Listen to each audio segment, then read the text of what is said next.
Telling you.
Good afternoon. Welcome to the Community Redevelopment Agency regular meeting.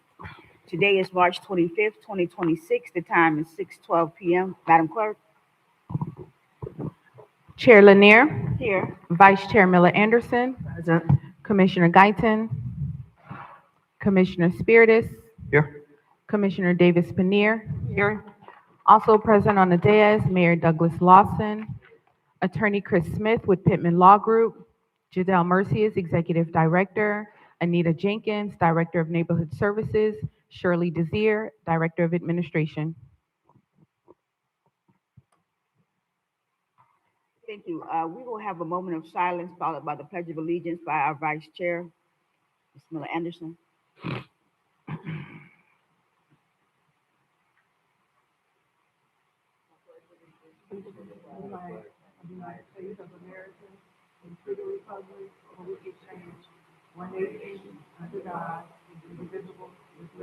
And justice for all.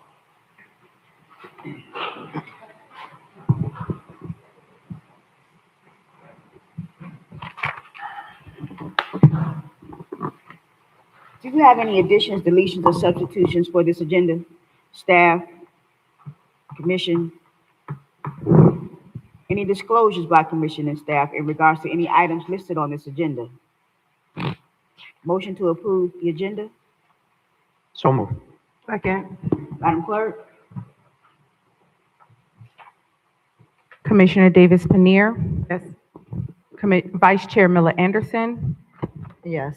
Commissioner Spiritus, Yes. Chair Lanier. Yes. That motion passes 4-0.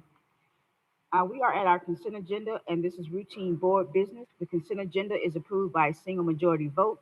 Items can be removed for open discussion at the request of any of the commissioners. Are there any items that are listed on the consent agenda that you would like to pull? Hearing none. Motion to approve the consent agenda? So moved. Second. Madam Clerk? Commissioner Davis Paneer, Yes. Vice Chair Miller Anderson, Yes. Commissioner Spiritus, Yes. Chair Lanier. Yes. That vote passes 4-0. Very good. We are at our presentations. Executive Director Mercius. Chair, good evening. Good evening. Members of the board, excuse me, sorry about that. Quarterly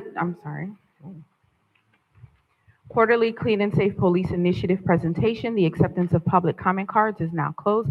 Madam Chair, we have no comment cards. Thank you. Chair, good evening. Members of the board, good evening as well. We are looking to go ahead and present our quarterly Clean and Safe program to members of our CRA board along with our patrons as well. This specific initiative is something that we've continued to do in conjunction with our Clean and Safe program. We have included also our CRA police officers. As we all know, Chapter 163 within our CRA is the eradication of slum and blight, and we're looking to complete that. So every quarter we are looking to present specific items that we have done throughout the quarter in lieu of our Clean and Safe program and our initiatives. We have Officer Glenn Meyer here to do our presentations. Mr. Meyer, if you can, please. Thank you. Yes, go ahead. All right, good evening, Acting Major of Police Glenn Meyer. So we have a great presentation for you this evening. We're going to talk about some of the accomplishments that we've had for this first 3 months of the year. So we have the co-response model policing. We've talked about that before. That's where we merge with integrated health as well as the healthcare district, and we do homeless outreach and unsheltered outreach. We do that every Thursday in the city. So this is symbolic for us for helping with the unsheltered. And we brought that number down from last year, 107, to this year around 40. So it's a huge accomplishment.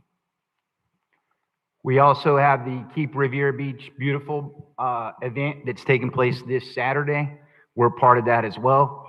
We have the Black Family Wellness Expo at Inlet Grove that we've conducted.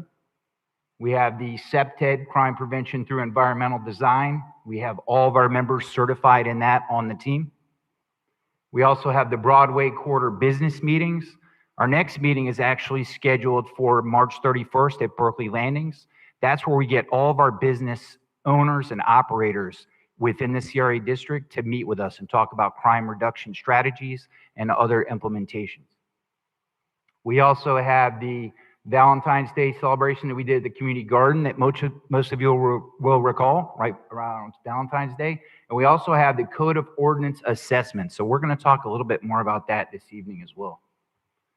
So Code of Ordinances. So this is where we go out to specific areas in the community in the CRA district and we identify areas of concern. So when we work along the Broadway corridor, we bring code compliance, we bring the CRA team members, we bring public works, and we actually walk the community, we walk the area, and we look for issues that need to be resolved that can be identified. So we work on street lighting. As you can see in the middle picture, you have the public works team working on storm drains, making sure that those are clear. And you'll also see the business 3343 Broadway, where we're actually making contact with the business owner regarding any concerns that they have in the area and things that they can do to improve the community. You'll also see another section that we worked, which is East Blue Heron Boulevard from the base of the bridge to Broadway. That was where we started the first phase of the program. So that was actually phase 1. You'll see additional pictures for that.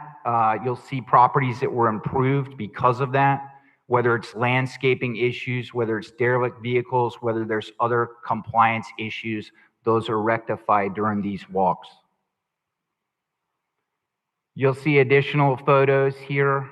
That's along the Broadway corridor. That's where we've got our code compliance team as well as our officers working with neighborhood businesses. This is another area that we worked. It's in the 900 to the 1000 block of MLK.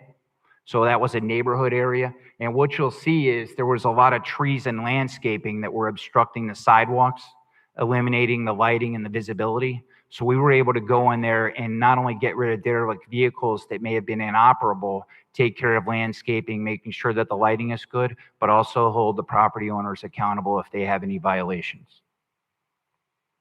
And you'll see additional photos for that as well.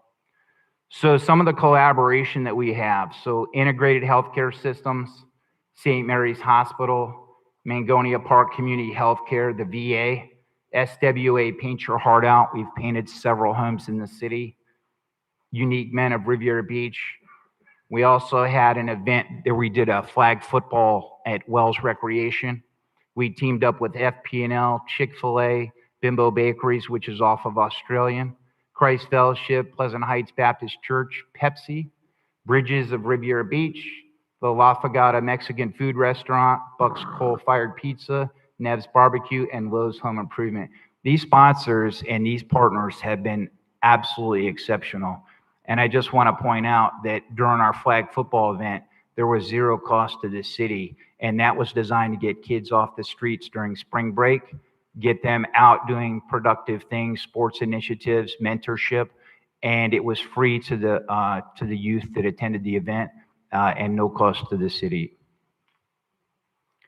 Also, from a special operations perspective. So we have Operation No More, which is no mooring in the intercoastal waterway. No unauthorized mooring is currently underway with FWC. We've already identified in Palm Beach County 250 vessels that are potentially non-compliant. So we're working on that. You'll know I pointed out the second annual flag football spring break showcase, which took place during spring break. The joint initiative in Parks and Recreation and the removal of invasive vegetation at the municipal beach. That's something we work with the Parks team on to eliminate not only the vegetation, but also remove areas that could potentially contain trash, litter, or other illegal activities. We worked on the Books and Bros event at Washington Elementary.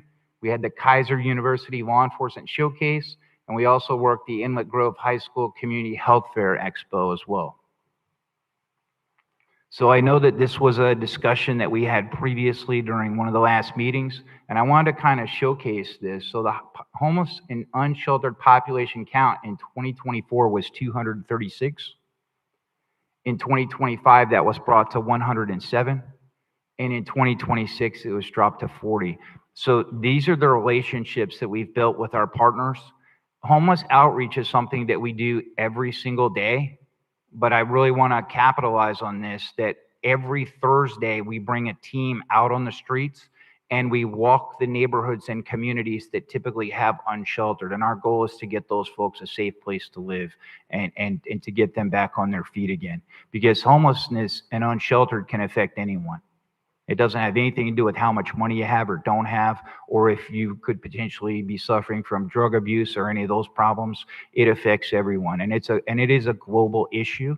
But in Riviera Beach, we're taking a very strong stance to help those folks. For the district during that time, so we had 71 arrests, field incident reports. That's where we make contact with folks, get their information, and put it into our database. Was 147. Citations was 182, and the park walk and talks, that's where we get out and we do engagement with the public business owners, was 621. And I'm open to any questions that any of you have. Any questions? Madam Chair, Yes, go ahead. I don't have any questions. I just wanted to say thank you to all of you that have been working really hard. Your work is definitely noticeable, and we appreciate you all in the CRA district. Thank you. Thank Madam you. Chair, Yes, go ahead. I just want to say I see your team at the Ocean Mall on a regular basis, and they're doing a great job. Thank you. Thank you, sir. Appreciate that. Yes, excellent job in regards to the homelessness. That was really, really bad not a long time ago, a couple of years ago. And to have it down to 40 is phenomenal. So that's an excellent job in terms of getting people, not just moving them, but getting them into treatment or into housing. That's a very big accomplishment. No, thank you for that. And like I said, we're going to continue these initiatives. Not only is it a daily initiative, but we're going to continue that each Thursday dedicated day where that's exclusively what we do. And I think that's what's really changing the game for us. The co-response model is significant. That's where you bring healthcare providers. That's where you bring your agency partners and you look for solutions. And we have noticed a huge difference. I think we can attest to that when we drive the roadway. Any roadways in the city, whether it's Broadway, Blue Heron, we've seen a difference, but we have to keep our foot on the gas on that, because if you let up at all and you slow down, we recognize that you could potentially go backwards. So what type of model is that? It's called the co-response policing model. Yes, ma'am. So the co-response basically means that we work with our agency partners to eliminate homelessness through intervention and strategies and coming up with a game plan. Because initially when you make contact with someone, they may not want the help, they may not want the assistance, but you want to continue to show support to that person or to those persons and say, hey, we do care and we're here to help you. And when we had the really, really cold weather events that we dealt with last month, we went out to the parks and, it's pretty cold, it's raining, and we were out there speaking to folks, and the things that they said were amazing. They said, the fact that you would come out at 11 o'clock at night on a Saturday in the rain when it's 35 degrees says a lot that you care. And I said, we're here because we want you to get the help you need, and we'll do anything it takes to get there. So that resonated with a lot of people significantly, and that means a lot to us. So thank you for that. Thank you. Madam And Chair. thank you to the ambassador staff, clean and safe crew. They do a lot of work. So we are really proud of them. Thank you guys so much because you guys do really do a lot of work. And we see it too, because these roadways used to look really terrible. So we really thank you guys for making sure that it looks decent. It looks very good now. So thank you so much for that. Madam Chair. Chair, if I may on that as well, when we contact this team behind us, their response is within 30 minutes to an hour to resolve the issue. And our hats are off to what they do. And they know how much we appreciate them and how hard they work. But I want to, and I know you mentioned that a minute ago, but we are beyond proud of what they do. Their response, by the time we hang up the phone, they're already working on the issue. So they're amazing. Thank you for that. Very much so. Madam Chair, and I'll just say thank you all for always being so supportive, not only to me and the rest of the colleagues here, but also to the community when they come. You're always welcoming, always trying to problem solve. So we do appreciate you, and it's always a pleasure to see you all, when I come, since I'm here so much. Love it. No, very good. Thank you so much for that presentation. Yes, go ahead, sir. Thank you. Major Myers, thank you as well for the work that you guys are doing. How many officers are actually in this division under the Clean and Safe Police Initiative? So our CRA team also has COP as well as the beach unit. So there's approximately 8 total team members, but not all of our COP members are part of CRA, if that makes sense. Yes, sir. Director Mercius, what is the fiscal impact for this program that we're operating currently? Chair, Let's go ahead. under our line item special policing, we have $371,000 allocated towards our policing program. Are we looking to expand it with the development that's coming in the city?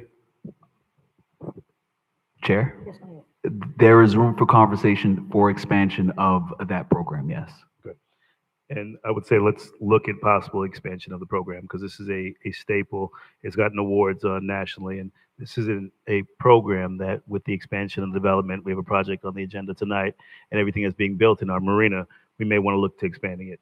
The homeless population or the unhoused population has dropped by at least 60, 70%.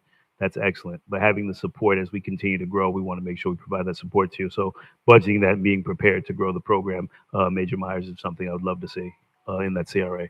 And I know that we have some development that's currently being done. We definitely want to look and plan for next fiscal year to expand it. Thank you, Madam Chair. Thank you. And also, the Director Mercius and I and the attorneys talked about the expansion, but also too, the conversation we had dealt with, we have a lot of development happening, but we don't want to have our officers as being these developers' security. We want to make sure that they have their own security on these sites, but the officers are for the community, for police work. The clean and safe is for the city's work, the CRA's work, not for this building that's going up over here or this building that's going up over here. It is for the actual residents in the area. So we talked about that, Mayor, and we were making sure that we look at that piece as well. And that was my agenda review as well. So thank you, Madam Chair. I agree. We want to make sure that it's just for the programming, and we're doing the program that we're currently doing, not the security. So I agree. Thank you, Madam Chair, for that. Madam Chair, if I may. Yes, go ahead, sir. I wanted to also illustrate that we are actively working in the community to provide home ownership to the residents of the city. And one of our really big initiatives that we're working on is spreading the word about the opportunities that present themselves in the CRA district to become a homeowner and getting past the fear that a lot of people have that their credit is not sustainable to buy a home. And there are home ownership programs that the city has, and we're spreading that word through the community. And that is very important for us because we want to make sure that people have a future in Riviera Beach if they are renters to become homeowners. Yeah, that's very important. Thank you for that. Thank you.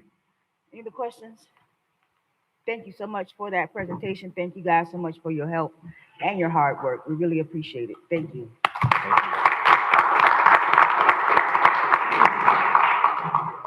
Next item, Madam Clerk.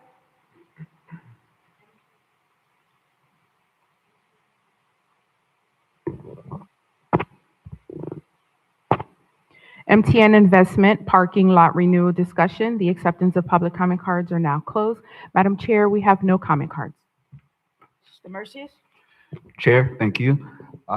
This MTN item is in reference to the parking lot space located just south of the ambassador space on that 1229 Blue Heron Boulevard space. Currently, the rate that we pay on monthly basis is $2,708.33. Looking to go ahead, if you see, there's the overview of the space itself. We do have a paid parking program as we speak right now. So we are looking to come to the board with a decision on more or less whether or not we would like to move forward with this space. This is the parking lot? This is the parking lot, yes. And see, this is what I did not know. I didn't know that we were paying for the building plus we were paying for the parking lot. That is correct, yes, ma'am. Whoa. Okay. Madam Chair? Yes, go ahead, sir. Yeah, Director Merzius. So the parking right in back of the stores is owned by the city. That is correct, yes. Okay. Are there any zoning requirements if you build a retail store? Do they have to provide any parking? Or is this grandfathered in from the old days? I don't know. Chair? Go ahead. And to respond to that question, I'm not sure what the zoning requirements are for spaces and whether or not they should supply specific parking. I'm not sure of that, but I can look that up. Right, but I think the people that would benefit from this would be the people who are tenants in the stores that are owned by the property owner that owns this parking lot. Chair? That is correct. The original intent of the parking spaces were to accommodate for overflow parking for the Ocean Mall build-out. When that happened, the Ocean Mall build-out was completed. The parking space that we're speaking on is seldomly used. And I wouldn't say that it's rarely used, but we use it on occasion. But upon looking at it from a month's perspective, reviewing it, it's seldomly used within the past 30 days. And I'd say that it's like that within this past fiscal year. Right, Madam Chair? Yes, go ahead. Yeah, I believe originally when Scott Evans was the executive director of the CRA, there was a plan to build a parking deck, and there was going to be a huge RFP for this site, but that did not come to fruition. So personally, I don't see any need for us to subsidize the owner and his stores. That's pretty much it.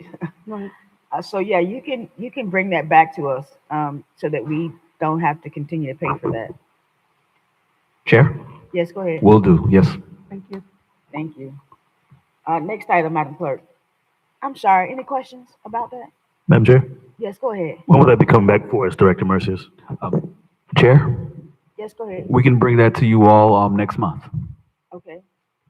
And that'll be a termination of the lease agreement? Correct. Thank you, Madam Chair. Thank you. Madam Clerk? Resolution number 2026-01 of the Board of Commissioners of the Revere Beach Community Redevelopment Agency approving the extension of the lease agreement between the agency and KMG Holdings LLC to extend the agreement for an additional year commencing November 1st, 2026 and ending October 31st, 2027. The acceptance of public comment cards are now closed. Madam Chair, we have no comment cards. Thank you. Motion to approve 2026-03. So moved. Second. Mr. Mercier? Chair, thank you. This space located at 1229 East Blue Heron Boulevard is primary space for our clean and safe ambassadors. We look to have specific meetings there. First and foremost, our ambassador, they use this as their headquarters space and their space for operations. Our clean and safe manager is housed there along with the rest of our clean and safe ambassadors. We use that location also for city town hall meetings along with other meetings and activities throughout that space. Throughout time, I'd say on an annual basis, the contract itself grows on an incremental basis of 5%. So the contract would start at $85,000 in the year of 2014 has now grown to $93,712 with a monthly rate of $7,809 per month.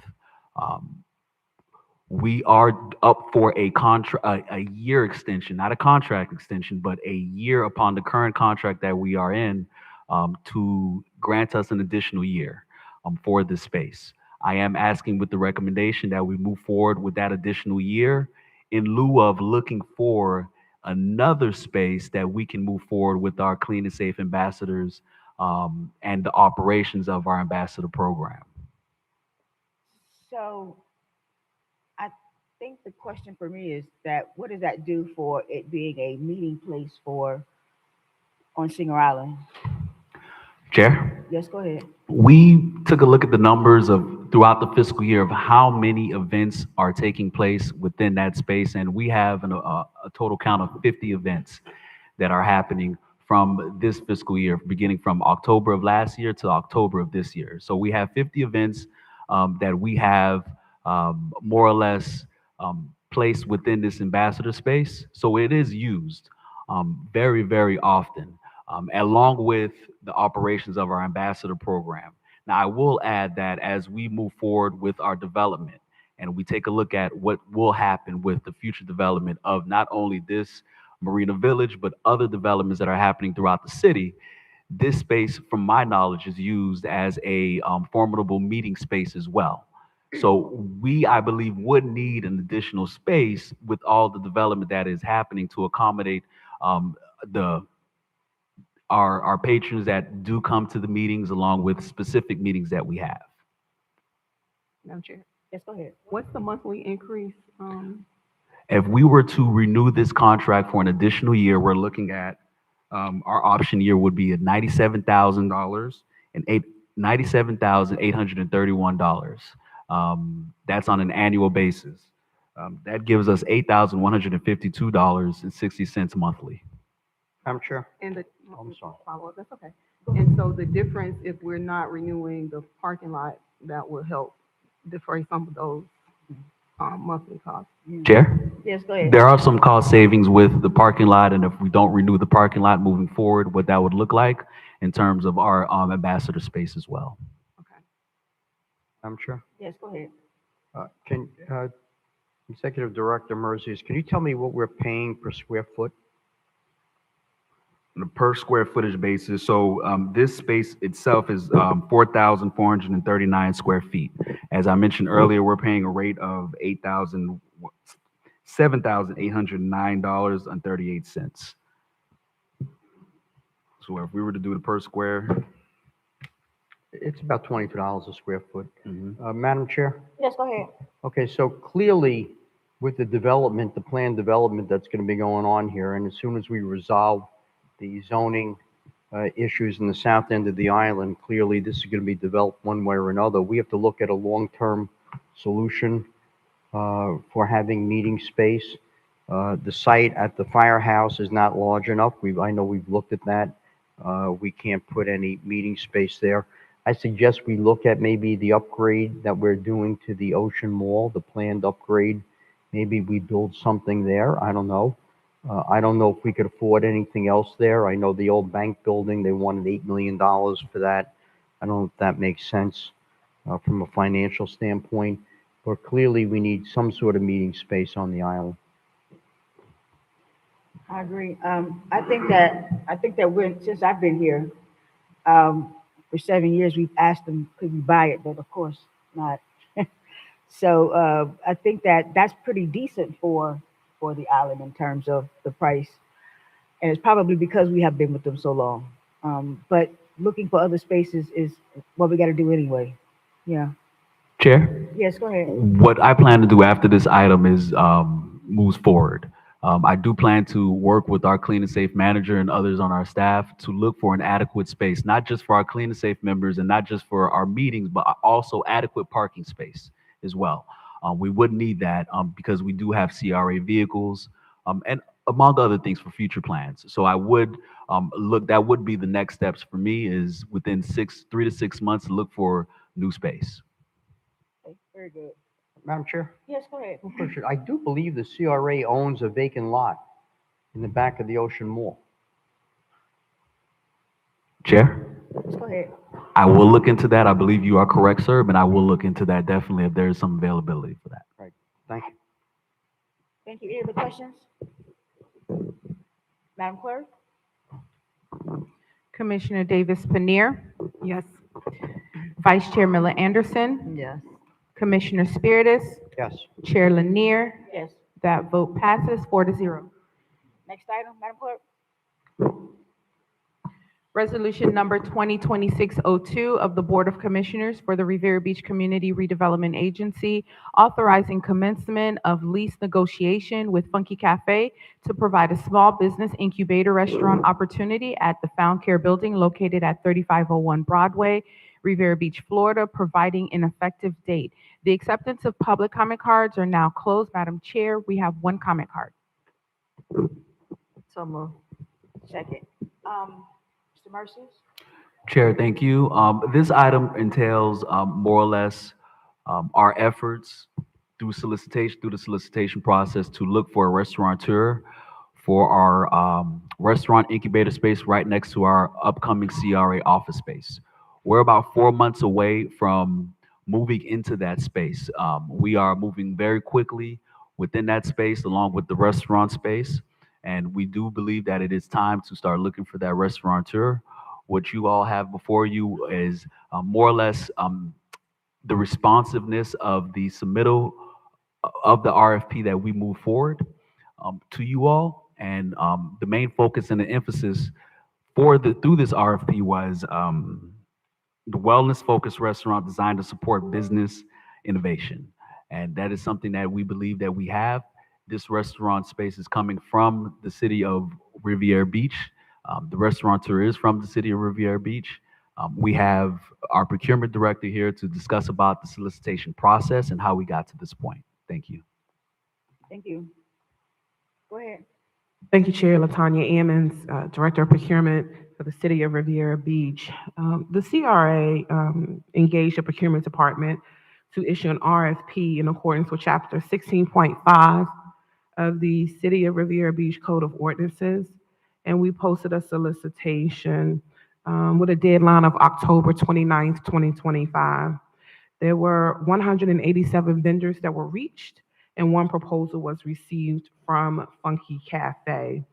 The evaluation committee did meet to go over the one proposal just to ensure that they met all of the requirements that we asked for in the solicitation, and they scored 868 points out of 1,000. And so based upon their responsiveness and the scoring that they met, the procurement department would like to recommend that we enter into an agreement with Funky Cafe.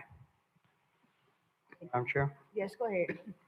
So Director Ammons, do you know what an incubator is? An incubator from the perspective of, let's say, a restaurant in a local community, and we No, grow the business. what's the purpose of an incubator? What are incubator programs all about? Why were they created? Oh, I'm not familiar with that based upon the city's definition. Okay. Well, no, it's not the city's definition. This is a definition that we use in the industry. Executive Director, can you tell us what an incubator is, please, and what Chair? the purpose of an incubator is? Yes, go ahead. So the purpose of an incubator is supposed to be an economic development stimulus for the most part.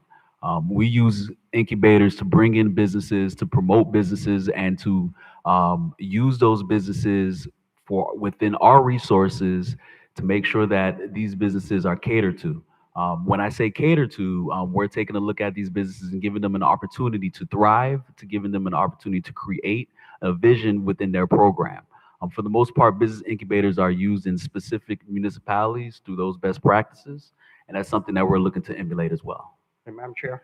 Yes, go ahead. Okay, just from my own experience, I've set up many incubator programs throughout my career. Incubator programs are there for startup businesses. They're not there for existing businesses.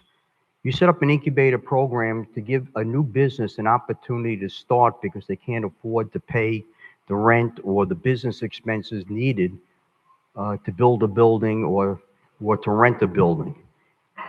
This is supposed to be for a startup business, somebody who has worked as a manager in a restaurant, somebody, or it doesn't have to be a restaurant, but this happens to be a restaurant. But it would be for someone who has experience as a manager or a cook in a restaurant and wants to start their own business, not an existing business that already exists in another town that just wants to expand and move into our town. That's not this purpose of an incubator. I really think that I can't support this because this is just an expansion of an existing business. That's not the purpose of an incubator program. Madam Madam Chair. Chair. Commissioner Davis Panir, then the mayor. Thank you, Madam Chair. Well, I look at it as we need to support businesses of people from Riviera Beach that have done business in Riviera Beach. I hear what you're saying, but I know that this person serves in the community. And you know what? We have to start providing support. We don't have enough businesses from people who are from Riviera Beach, who look like me, who, for whatever reason, whatever the challenge is, there obviously are some challenges because I don't see a lot of those businesses up and thriving. So regardless of whether it's an incubator where it's a new business or a business that's trying to restart, then I think that we should offer the support. I am very much in support because I know that this business did function in Riviera Beach and did well until a situation came. And I'm not really familiar with, the ins and outs of it, but I know she was functioning in the community. The community was using her business. She serves many organizations locally, schools, nonprofits.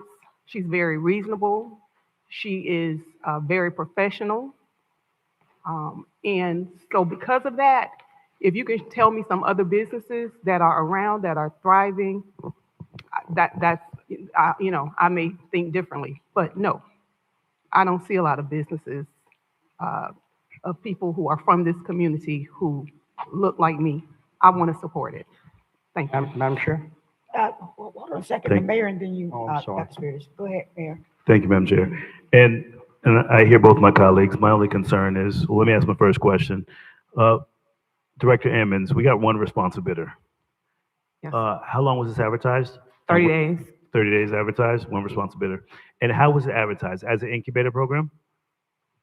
I don't have the solicitation like right in front of me to definitively say. Can you please Yes. get it? Yes. Thank you. Because my question is I guess I hear the concern of directors of my colleague Commissioner Spiritus is that do we have a program established for the incubator? We had an incubator program in the CRA before, but some of the concerns of that business owner was they didn't receive the support. So what is this bidder responding to?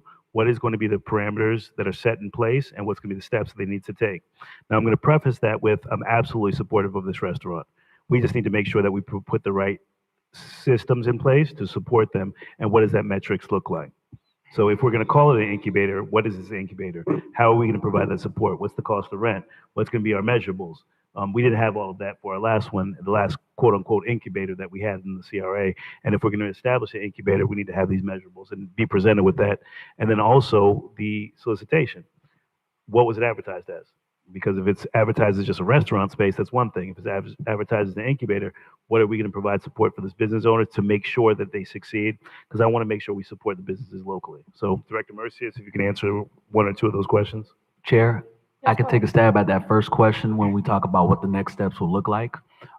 After this item is heard, and if in the scenario that this item does pass, we will start working with the restaurateur, first with the lease agreement itself, along with the stipulations. What kind of resources will we provide to the restaurant space, along with what kind of programs for activation will that restaurant provide for the community as well?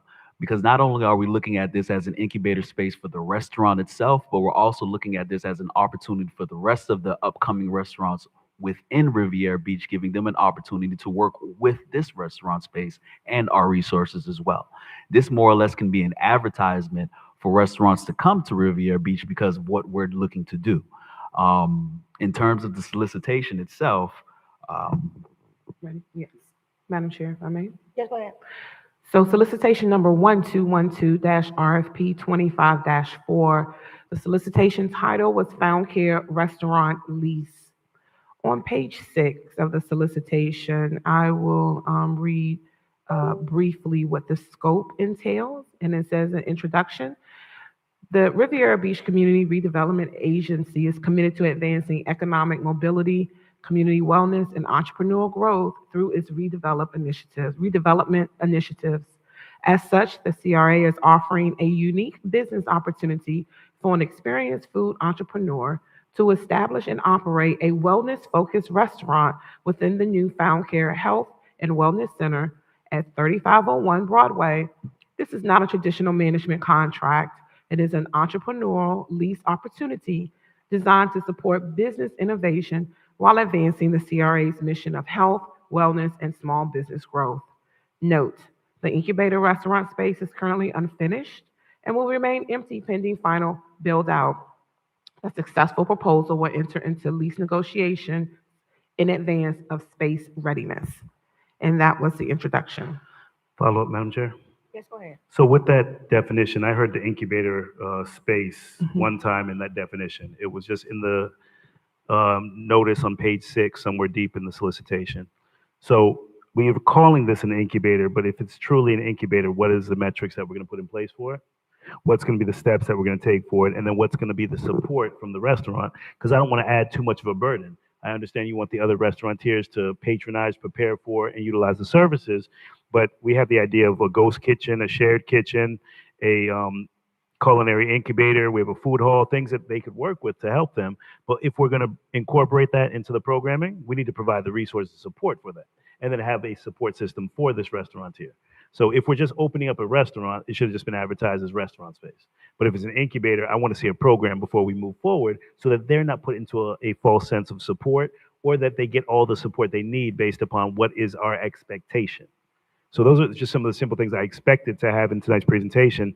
But if we can work that out, if we can move forward with this restaurant here, because I know they're committed to the community, to be able to put them in position, but then have this metrics in place before we execute a contract, it would make sense, because I don't want to set them up to fail.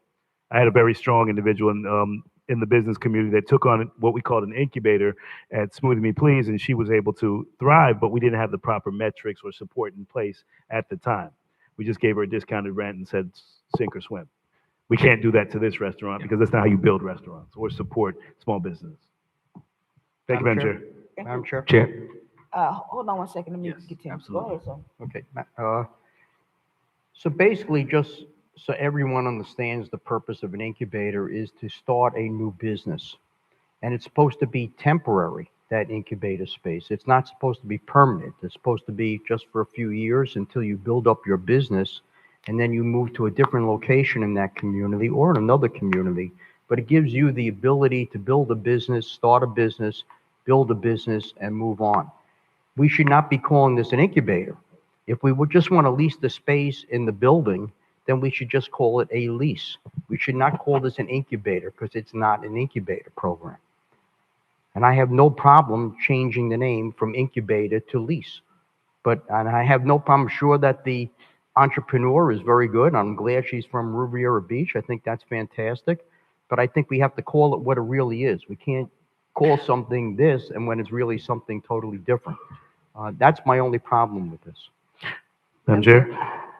I just had Yes, go ahead. just a quick question. Mayor. And Go so ahead. Thank you, Madam Chair. what, The incubator. Let me get let me get Davis Panier, then I'll get Oh, you, I Mayor. thought you said mayor. I'm sorry. I heard mayor. with regards to this, if it goes forward, what type is this? How many years would a contract be with Funky Cafe? Chair. Yes, go ahead. We have not discussed any of that as of yet. The intent of this item specifically was to get approval from the board to move forward with the authorization to move forward with an agreement. So we have not moved forward with any lease discussions. We have not moved forward with any discussions about a contract or a time frame for the lease agreement itself to So- negotiate. So, Mayor, hold on a second. So that means that You want us to approve this, then you sit down and you bring back to us the contract and what you guys worked out. Is that how that works? Chair, Yes. you are correct. And to Mayor Lawson's point and to Commissioner Spiritus's point, that is somewhere along the line of what we're looking to do. We are looking to use that prior contract of Smoothie Me Please. And we're looking to use that as a baseline of what we've done previously, along with implementing specific metrics to make sure that it does duplicate what a true incubator will look like. And Commissioner Spitter said it specifically. This will be a agreement that won't be a long-term agreement, but it will provide the opportunity for the restaurant to grow.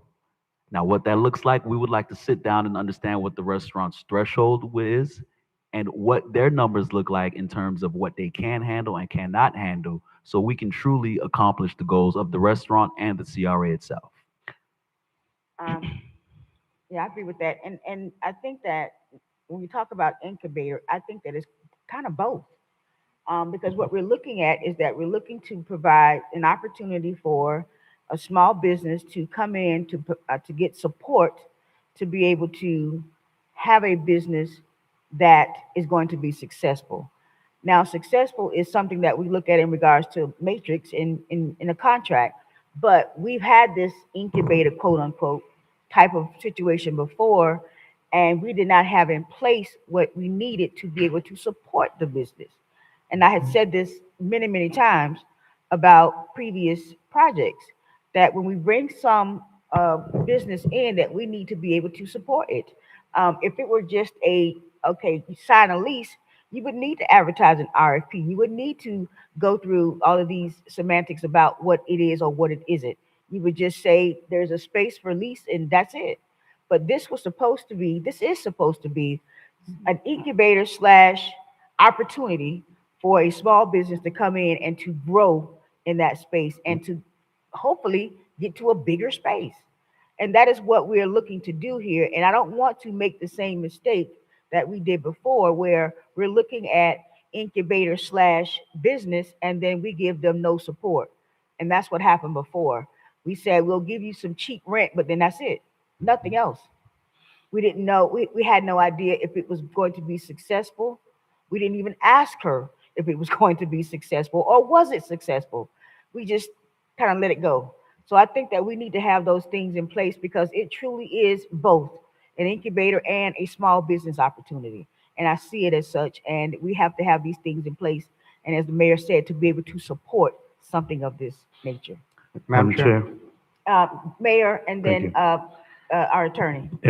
And to your point, you're 100% right. Incubators are to be scaled based upon either startup or existing small businesses to help for growth and for scaling. That's what an incubator is made for. It's not just startups because this space is unique to actually having an operating facility. And that's one of the things that Found Care would have liked to see. That was part of the discussion and solicitation. So a business that can scale and grow to go into a bigger space. That's the essence of an incubator, but it's a structure behind it. I would say we really just need the structure behind what we're building and what we're negotiating.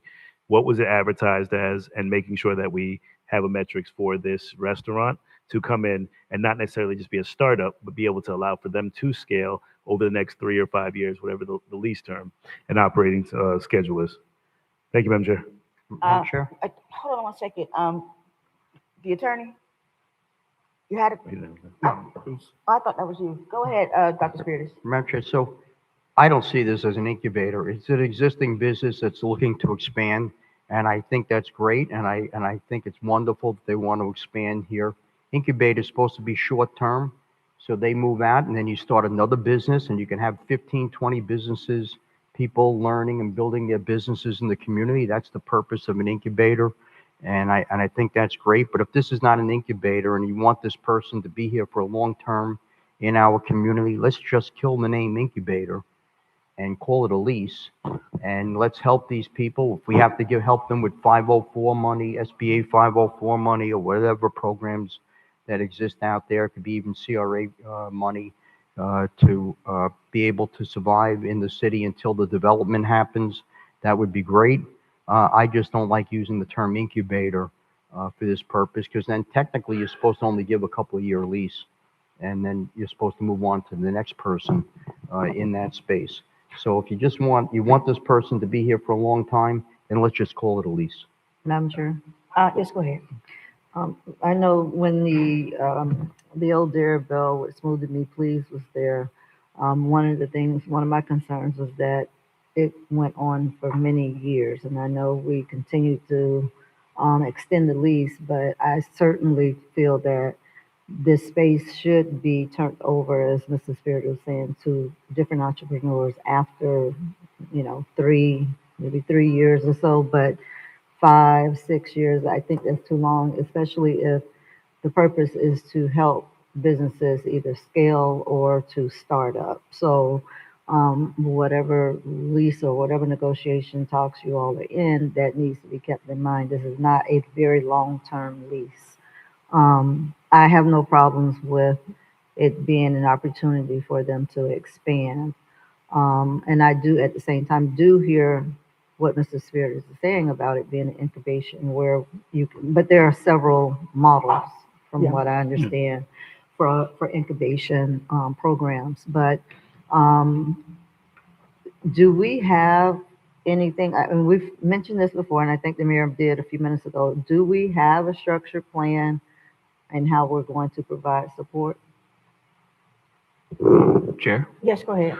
We do have a somewhat of a structure plan, but we would like to go ahead and discuss with the restaurateur based upon the restaurateur, what they are feasible, what they can and cannot do. We would like to also base the lease structure upon their restaurant program itself.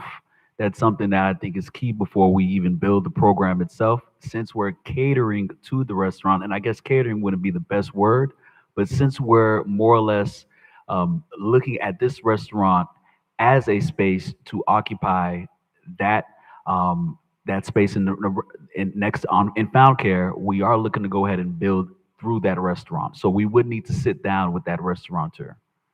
Madam Chair? Yes, go ahead. No, okay. So I think what we're doing, so today would be authorizing us to begin negotiate. And I think the board has been very, very, very clear as to the type of program it should be. So to answer the councilperson's question, within our negotiations and within the lease that we will bring back to this board, we'll build out that type of program. And for Commissioner Spirit is showing that this is truly an incubation. This is the type of lease we're going to do, whereas a regular lease would come to you, 10, 15, 20 years. It will be a short-term lease, and we'll build those metrics in it. We've heard loud and clear what the board is looking for to make this a true incubator.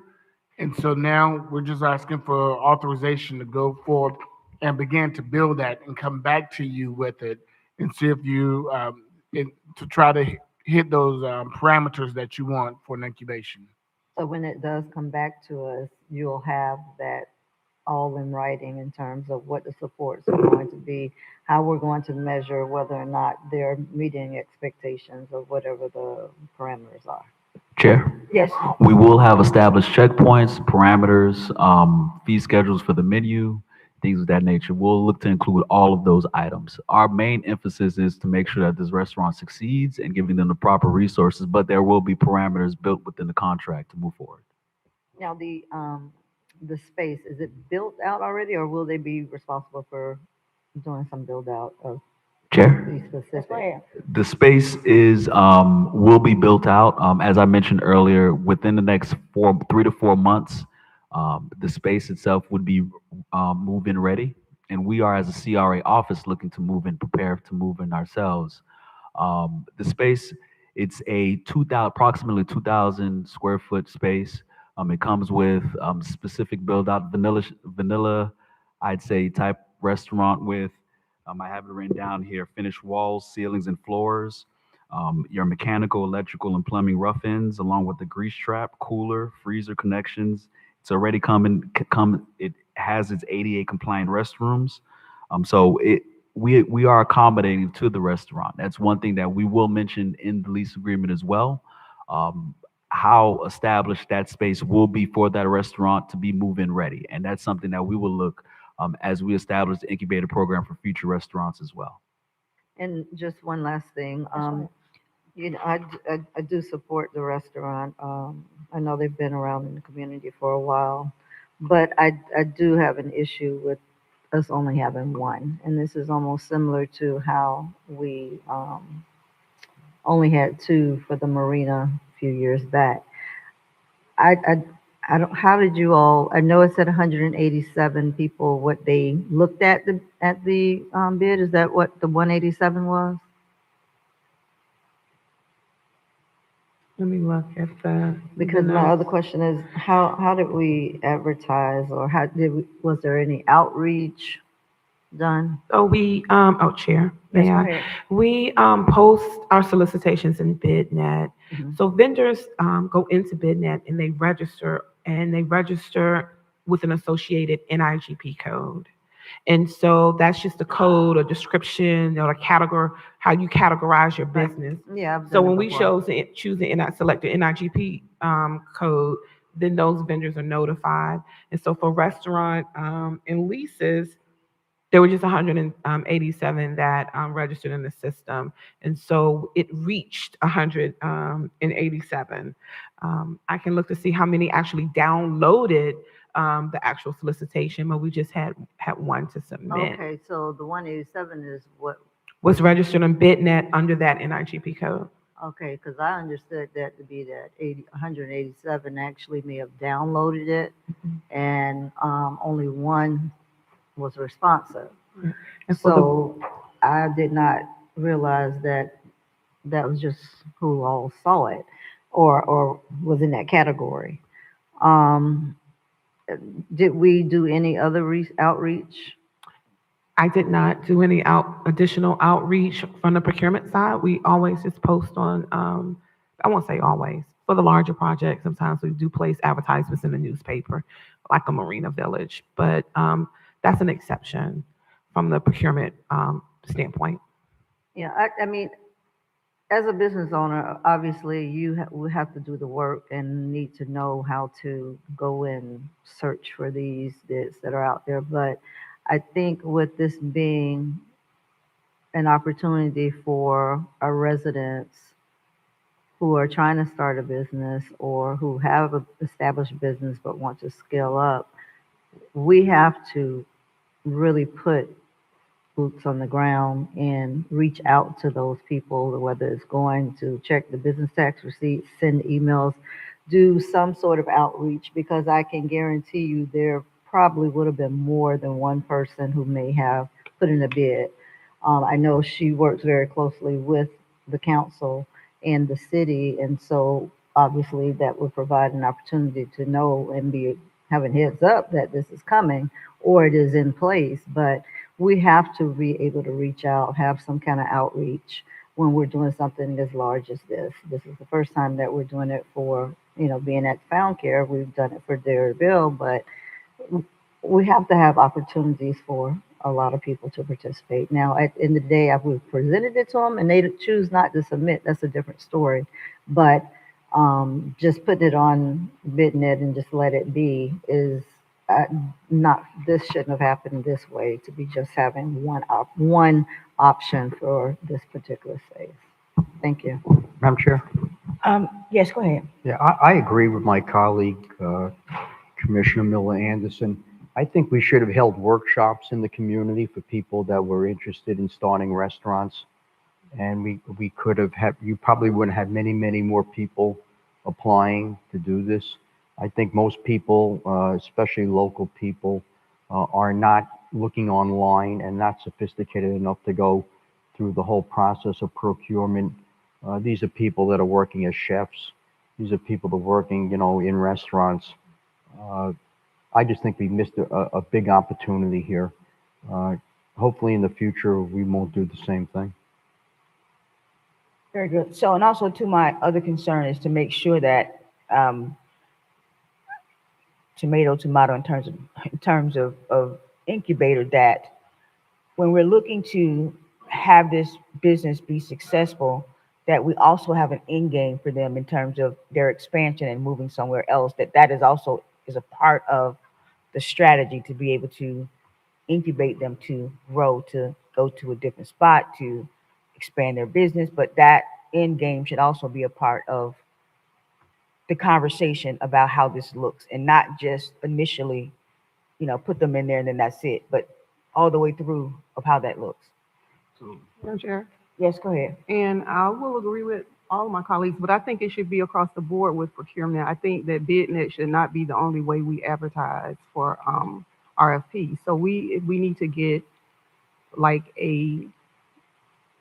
maybe a plan of action for each RFP that we put out. So if it's the newspaper, we do BidNet, we do the newspaper, so it's standard, so that at all times it's there, it's on the website, something that's consistent for all of them, because we'll have the same situation, again, if we're just depending on BidNet, which we just started using BidNet, what I'm saying, in the last year, I think, since I got here. So I just think, we need to do a little bit more to advertise. No, I think you're absolutely right with the advertisement, and it's not just with this particular RFP.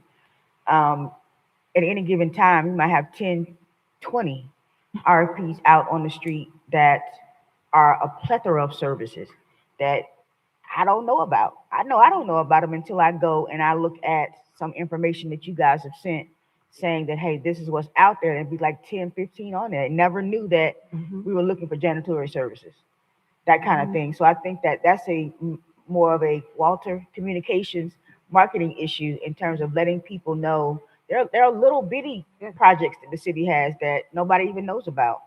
And people think that, oh, because I got to know somebody, then they just don't know. And I think that's on our part, to be able to advertise these small business opportunities more. I mean, any opportunity, to tell you the truth, because half of them I don't even know about. So that is something that we need to make sure of ourselves, to be able to get these RFPs out to the public so that they know exactly what's happening. And you can advertise it on the Facebook page or whatever, just something that gives people a heads up about what we have going on here at the city. So yeah, I agree with that. Chair. Yes, go ahead. Yeah, no, thank you so much. We do have it on the website, but we do need to do more of a consistent job. There was at one time that we did post. I have a blast with about 9,000 emails, and we used to, to advertise it that way as well. But those are some great ideas, and we will implement them in the procurement department immediately, as far as better outreach, whether it is Facebook, definitely the newspaper. Madam Chair. Yes, go ahead. And I would just like something directly to the board as well. I mean, because it's a lot of, I got to be on Facebook to know too. Because we know people, we know businesses, so I would like to be able to share that information as well. Yes, go ahead. Well, you all, when the cone of silence goes into effect, you all send us an email with those particular. That's how we know then. Right. Yeah, right. But we don't know ahead of time. Yeah. Yes, we weren't consistent. We haven't been consistent on the other end. So we have, as far as the list of open solicitations, or this one has just posted. Right. So we will build that in as well. It seems like we're doing a better job with cone of silence, but not on the front end. The other thing that you all did do, I think I haven't received anything, I don't think, lately, but we had signed up for it. So when it went out, we were getting alerts as well. But I haven't gotten that in a long time. I used to get it from the other one. Which was that? That was with Demand Was Star. that for the other one? Yeah, that was with Demand I Star. used to get it from them, but I don't get it from the new one. No, But you have I to thought sign we up for signed that, up for don't the new one, but we can do the same thing now, right, for this one, or no? No, but you have to sign up, like as a vendor or an individual. Like I don't get notified. I go in as far as a staff perspective. It posts and it goes out to the public, but we can look at some other ways, and we will institute in the procurement department based upon all of your concerns, so we can advertise. Our goal is not to leave anybody out. Our goal is not to be a secret. It is on the website. However, sometimes that's just, we're all busy, and sometimes you may need a little tickler, whether it's social media or direct email versus just saying, let me go out to look at the website. And so we will do a better job, definitely for the residents of the city of Riviera Beach. So did you get the amount of people who downloaded it? I double checked. It was 180. Oh, downloaded. I apologize. It reached 187. Yeah, but how many downloaded? Downloaded. That's awesome. We have public comment. Madam Chair, we Yes. have one public comment card. Let's go ahead and do that while she's looking for that. Go ahead. Miss Mary Bram. Not for this item.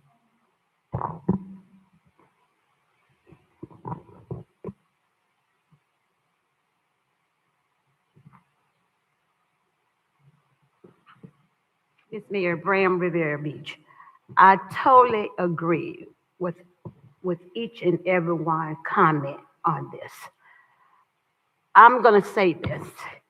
The procurement department must do a better job. She must do a better job.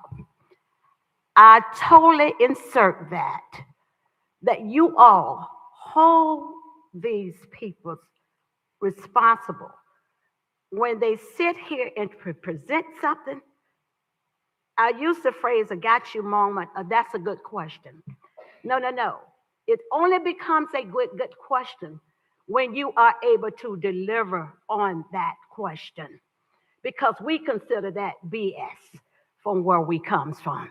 So you as a board, remember those things. When she sat here and said 187 vendors, I'm thinking that she has reached out to these vendors. I'm thinking that because that is the assumption that she gives. Another thing here, when COVID kicked in, the little small businesses that we did have in here, they completely vanished. This particular vendor here, whoever that may be, they serves this community. And if it's that lady that give Miss Brown this delicious fruit and other good things to keep us healthy, she does that, or he does that, or whoever that was back there during COVID. And we know that we had a devastating time. And another thing too, if you're gonna put her there, see the Dairy Bell, you all don't know how they are doing. I stood here and asked you all, I do not want them to be failures. Once when you bring them in here, know how they are doing. Get a ledger sheet so if they're falling in the crack, you as a board would know where you are. And you must put some guidelines, some perimeters there in order to help whoever that may be. Because I do not want her to fail or he to fail or whoever to fail. But you all do this to these vendors. The OIG report came out, and I'm quite sure you all have read that, the investigative report about Fire Station 88 and 87. Read it. And other things too that's going to come out too. We must do a better job here. And it starts here with the procurement department coming before you, presenting these things and being in depth and helping you to reach your conclusion and decision. Thank you so much. Thank for your you. So comment. put some parameters there. Yes, ma'am. Thank Thank you so much. Any other comments from the board in regards to this item? Madam Chair, if I may answer the last question. Yes, go ahead. Yes, so 187 vendors received an email that the solicitation had posted. 25 downloaded the information and 1 submitted a proposal. Say that again. 187 received an email, basically, hi, solicitation is posted, it matched your NIGP code. 25 actually opened it and downloaded the documents. That is what's called a plan holders list. And 1 submitted the proposal. That was decent, I guess. I'm sure. Yes, go ahead. So who are these 187 people that you send out emails to? Are they 187 people in the restaurant business in Riviera Beach? They were vendors who registered on BidNet under that particular NIGP code. So it's like that for all of our solicitations. We have an NIGP code. We can put it, 1, 2, 20. We have a pool. It automatically sends it out, and the vendors receive an email based upon the email address that they put into BidNet. Then they have the opportunity to download the proposals if they wish, and then they have the opportunity to submit ask questions, and then submit a proposal. Madam Chair? Yes, go All ahead. right, so these aren't people from Riviera Beach, they're just people that went through that process. That is correct. Okay. That's why I think that it's important for the CRA next time to hold workshops for people interested in doing something similar to this for an incubator program to make sure that we include everyone in the city so they can all have an opportunity to participate in these programs. Thank you so much. Madam Chair, Yes, go ahead, just sir. one last comment. It's just a piggyback on the BidNet. BidNet, we've had operation for just about a year now, right? Yes, sir. I think the concern with the BidNet is it's new to the city, and with this incubator, we didn't do a good enough job of advertising it. Um, if we're going to change the procurement process and then have a new incubator available for small business startups, a lot of these restaurants, and as Commissioner Spirit has said, startups getting their financing, getting their licensing, getting everything in order, may not even know the procurement process or how this works. So if we're going to do incubators or continue to expand incubators, we just got to do a better job. I think Councilwoman or Commissioner Miller Anderson mentioned advertising it everywhere, promote it as heavy as possible, doing workshops and seminars to talk about what a real incubator is supposed to look like, to showcase, because a lot of businesses here in the community are just learning about RFPs and incubators and programming. So they may not have seen this space. And as we said, if it's just a restaurant, we're just leasing space, that's one thing. But if we're going to create incubators in the community, we want to do a better job of promoting it through procurement. Yes, sir. Thank you, Director. Yes, thank you so much. Madam Chair, Madam Clerk? sorry, Jesus. Madam Clerk, vote please. Commissioner Davis Panir, Yes. Vice Chair Miller Anderson, Yes. Commissioner Spiritus, Voting yes, just to move on to the next phase of this with the agreement, yes. Chair Lanier. That vote passes 4-0. Thank you. Next item, please. Thank you, Ms. Ammons, for your presentation. Resolution number 2026-03 of the Board of Commissioners of the Riviera Beach Community Redevelopment Agency, findings that the related urban BH Group and Tesro Partners project is consistent with the agency goals and objectives of the adopted CRA plan. The acceptance of public comment cards are closed. Madam Chair, we have 4 comment cards. Very good. Sorry, Executive Director. Chair, thank you. This item brought before you all is an item for a site plan for consistency with our CRA plan. At the February 12th Planning and Zoning meeting, related Tesrol BH Group presented their site plan along with their findings to the Planning and Zoning Board. This item passed. So now the next steps are to present to you all, whether or not this site plan itself is consistent with our CRA plan. We do have a recommendation that it is consistent with our CRA plan, and before you, we have representatives from the related group along with individuals from Tesrol as well. Thank you. Thank you. Are they going to provide a presentation for us? Chair? Yes. Yes, they will. Okay.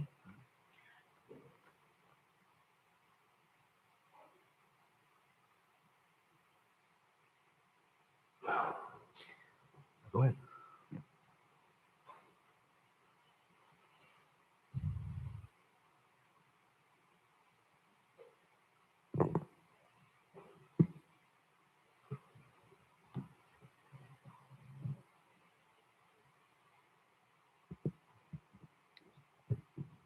Thank you, Madam Chair. Albert Milo, President, Related Urban, and here with my partner, Ezra Saffold, part of Tesro Partners. So we're going to just walk you through a couple of the particulars of Element 7, which is what we're here to talk about as far as the site plan approval process for that. And as the Director Mercy has mentioned, it's about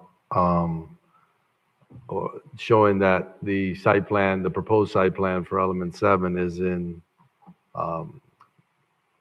conforms to the CRA master plan for the area, Marina Village. So as you're familiar, Element 7 is the red parcel there. It's right off of 13th Street and, between Broadway and Avenue C. That is the second phase. You see there an updated drone shot of Element 8, which is well advanced, as I'm sure you all see as you come and go to your different meetings. As it relates to the actual project itself, we're about to top off the first phase.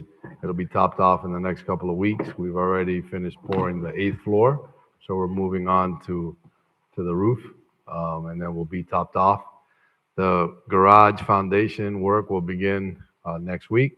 We dealt with all the site preparation, all the drainage, and all that work is complete, along with some cooperation with the neighboring boatyard that asked us for some cooperation and trying to help redo some of their fencing and that area that had been there for a while. So we're working to do that also. Right now, the project is on time. It's on budget. About 35% completed to date in tiers, and we have no change orders to date to report. So we're well on our way to completing the project successfully.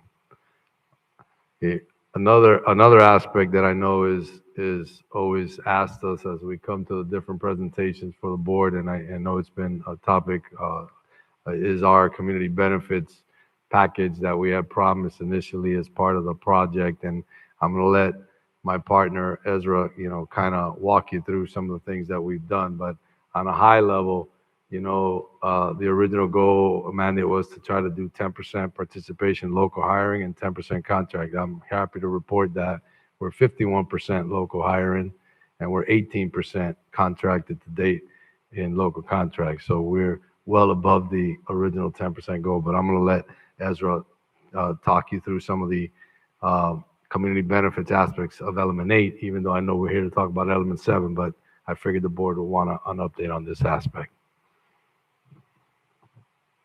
Ezra Saffold, Tedrow Partners were related. When it comes to community engagement, we have left no stone unturned. With 6 outreach events to date,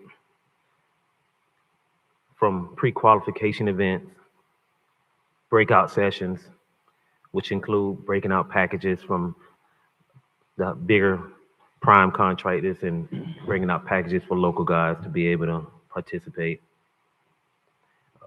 Construction readiness. We have eliminated local guys not being able to be on the project or eliminated from the project for various reasons. We have provided workshops to get them prepared to be able to participate on our projects, from back office support, putting their bid packages together, bonding requirements, insurance requirements, all the things that typically eliminate our local guys from participating on the project. We have covered that base. We've also provided opportunities for second chance offenders to be a part of this project, and we'll talk more about that the more I get through this. Recently, we had a CRA career fair that included on-site interviews. Other commitments that we've also made, again, we partner with Mr. Oswald Newbold here and his reentry program, the Florida Training Services with Jimmy Major, which is an apprenticeship program.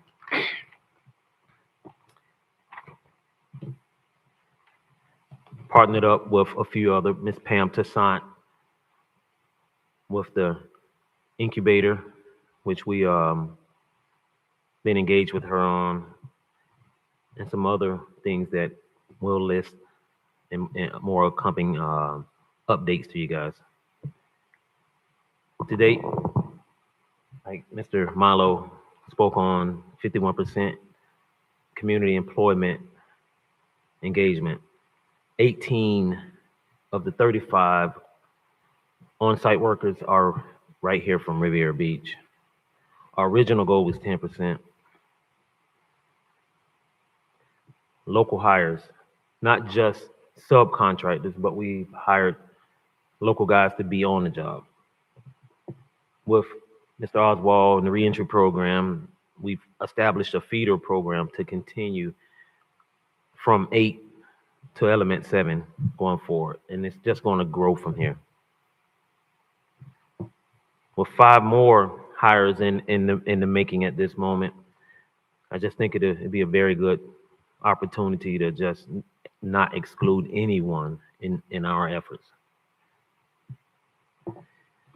We've also partnered with Manpower, local hiring firm right here on Blue Heron. Mr. Robert over there has also been providing us with a lot of manpower on the project to date. When it comes to subcontractors, we're doing an amazing job. We have some guys right now in the audience that we wanted to be a part of this. Mr. Tony Williams, Blue Diamond. We have Mr. Richard from RL. We have plumbing. We can just list more as it comes, but we've gotten our prime contractors to break these packages up to make sure that our guys are able to be on 7, and we're showing what we're doing on 8. Something that's really important that I really want to highlight is the fact that we're not just hiring guys to be in the field. We've done a good job of filling the trailer up, back office support, superintendents. We have Mr. Pierre Wilson in the audience, and he's out there every day building this building. So I just wanted to highlight the fact that we have an actual superintendent right here from Riviera Beach, local homegrown, a legacy guy. His father was Mr. Don Wilson, so he's on our project.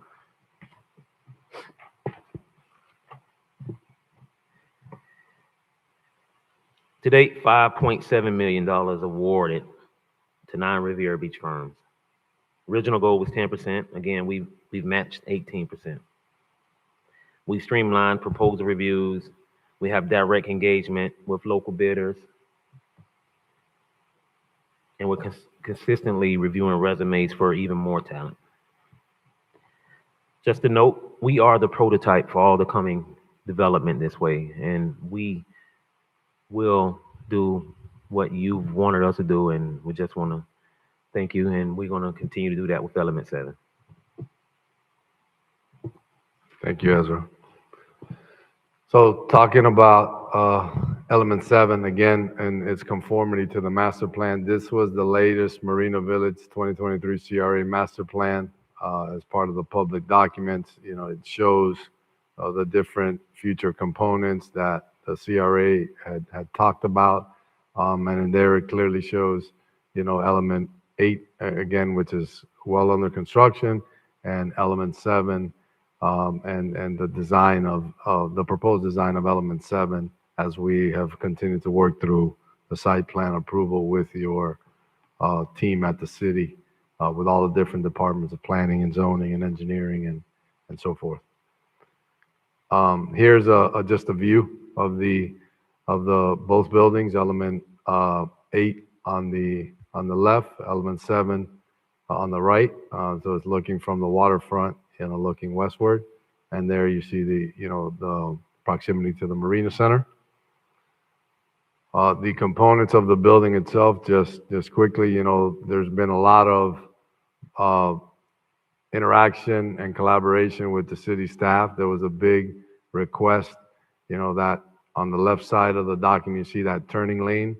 That's something that the city departments have asked us for, so we had to make some modifications to the plan. That's one of the reasons why it took a little longer than anticipated to get here. We had to work through, you know, Palmtran. We had to work with FDOT. We had to work with the city engineering. But the good news is that we were able to figure out how to incorporate that right turn lane on 13th Street into Marina Village, right? And that's what's going to allow for all of the future plans that you as a board and the CRA have to incorporate, you know, more car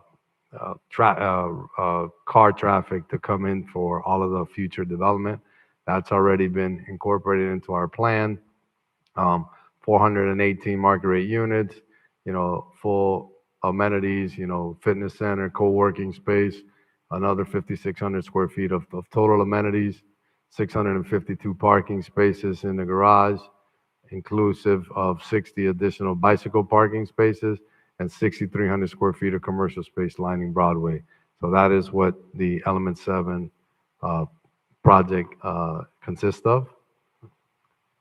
Here are some of the other components that we had working with your staff that were required, right? They really wanted a focus on street lighting on Broadway. They wanted the activation of the retail and the office space also on Broadway, the right turning lane, as I previously mentioned. Another big component was to have proper signage into Marina Village. So that's something, as you see there on the middle of the page there, something that we work with your team on to make sure that they still have that the building and the main entrance to Marina Village would still be pronounced. So that's why you see that portion there, the signage, along with the wide sidewalks and crosswalks there that are required, and the pedestrian access that you'll see a little better from the east side of the project.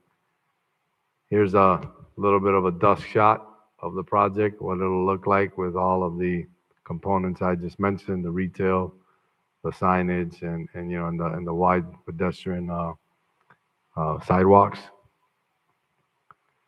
Here is looking at the project from the east, looking west. So kind of like here from the Marina, from the event center, looking back towards the project. And there on the left side, you see Element 8. And this is just a little closer shot right on Avenue C of the main amenities area and welcome center to the project. So if the board has any question, I'll gladly answer them. Thank you. Thank you for that. You guys can have a seat. We're going to have the public comment, and then if we have any questions, we can bring you guys back up. Madam Clerk? Rochelle Hughes, followed by Anita Dragon.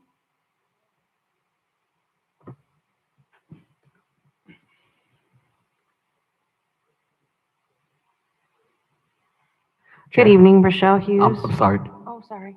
Chair, do you have to read a disclaimer before public comment? No, this is on the particular item. I'm sorry, my apologies. Sorry about that. That's okay. Slow down. I'm used to the city hall meeting, that's all. Go ahead. Good evening. My name is Rochelle Hughes. I actually live over in Lone Pine. I'm not even in the CRA district. However, I have thoughts on this. I would hate to see the Marina, which is owned by the city, thus it's owned by the residents, get built up so that the residents, including myself that live over on the west side of town, couldn't even come and enjoy this. First off, I really think there should be height restrictions. Whatever this is zoned for, downtown core, it should remain as downtown core. There shouldn't be any exceptions. I could see another building, but only 8 stories high. Match it to the building that's going up now. Because the picture that we saw, that doesn't look good. I don't like it. But we need to keep the height restrictions. All these exceptions going on to build 20, 25, 30 stories, we've got to stop with that. Let's keep within our zoning. In reading the backup, I read that there was a 99-year lease offered to this, or signed with this group, and I'd like to know, were the residents of the city ever informed that this was going to be done on this city-owned property? I just want to know, because it would have been nice had residents been told, hey, do you want us to give a developer a 99-year lease? Or, maybe we vote on it. It would have been nice.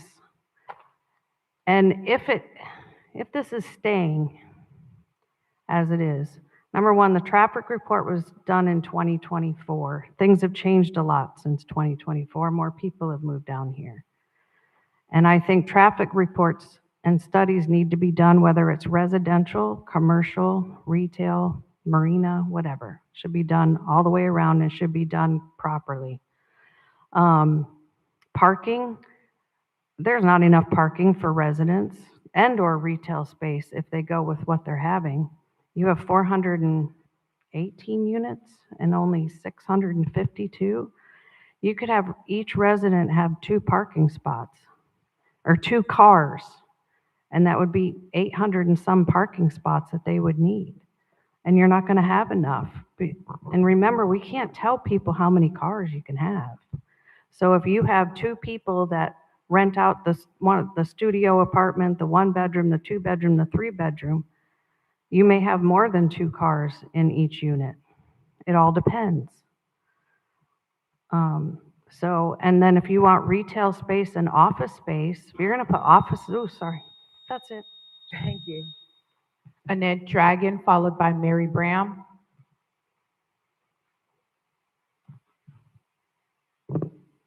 Hello, everyone. I am so anti the idea of 20 stories of residences. I'd like to know how many of these so-called residences are going to be for people who are not uber rich. Any of them going to be affordable? Any of them going to be available to current citizens in Riviera Beach? I'd like to know that. I'd also like to know why the Related Group, who is known for luxury building all over the United States, is suddenly homing in on Riviera Beach. Is it because we offer a cheaper property for them to develop for the uber rich? Or is it some other reason? That is something I'd really like to know. I'd also, to echo what Rochelle said, the parking is inadequate for that number of units, regardless of who they're catering to. I'd like to know whether the Related Group is going to be paying for road improvements, traffic lights, sidewalk improvements, and everything else as a result of their building these 20-story buildings in Riviera Beach. They should be accountable to us as to what they propose to spend on improvements, not only because of the construction, but because of the existing residents in Riviera Beach. And I come down to Broadway occasionally, and I sit in traffic. And it doesn't matter what time of day I'm sitting in traffic, I'm sitting in traffic. How wide are they going to make this Broadway corridor?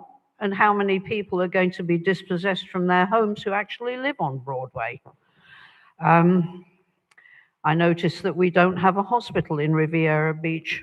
Rather than spending all this money that the city will undoubtedly end up spending for traffic regulation, police department, fire department, etc., maybe we should entertain the idea of putting a hospital in our city.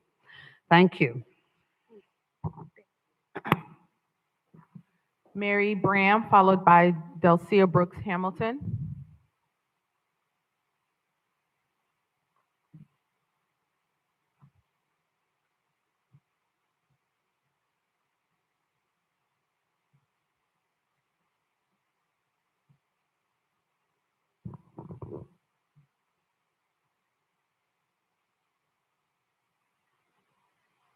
Miss Mary Brown, Riviera Beach. First of all, I would like to say this project has been on the books for years, for some that do not know. This is not nothing that is becoming new to us. It is being re-workshopped to see where the elements will fit.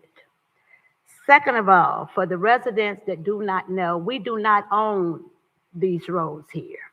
These roads here are county roads. We do not own these roads. These roads are county roads.